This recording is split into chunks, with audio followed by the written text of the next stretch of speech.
அஸ்ஸலாமு அலைக்கும். இன்னைக்கு காலையில் டெல்லியில் ஒரு பயங்கரமான நிலநடுக்கம் இருந்துச்சு. அந்த நிலநடுக்கம் வரும்போது நான் செஞ்சுட்டு இருந்த கேக்கு இந்த கேரட் கேக்கு தாங்க. ஆக்சுவலாக இந்த கேரட் கேக் வந்து பார்த்தீங்கன்னா நேற்று நைட்டு செஞ்சுட்டு இருந்தேன். அதோட வீடியோ ஷூட் வந்து பார்த்தீங்கன்னா காலையில் பண்ணிட்டு இருந்தேன். இந்த எர்த்குவேக் ஃபர்ஸ்ட் டைம் கிடையாது, ரெண்டாவது தடவை நான் உணர்றேன். முதல் தடவை வந்து பார்த்தீங்கன்னா டெல்லிக்கு கல்யாணம் ஆகி வந்து புதுசுலேயே ஒரு 4 இயர்ஸ் முன்னாடி நான் இந்த மாதிரி ஒரு எர்த்குவேக் வந்து பார்த்துருக்கேன்.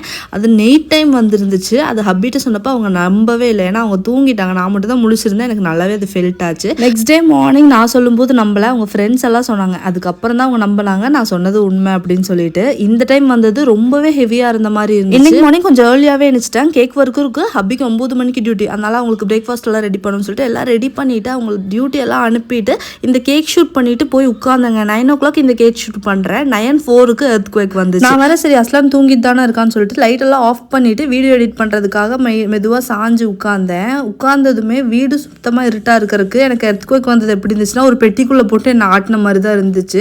பட் இப்போ நாங்கள் எல்லாருமே சேஃபாக இருக்கோம். தேங்க்ஸ் ஃபார் வாட்சிங். அஸ்ஸலாமு அலைக்கும்.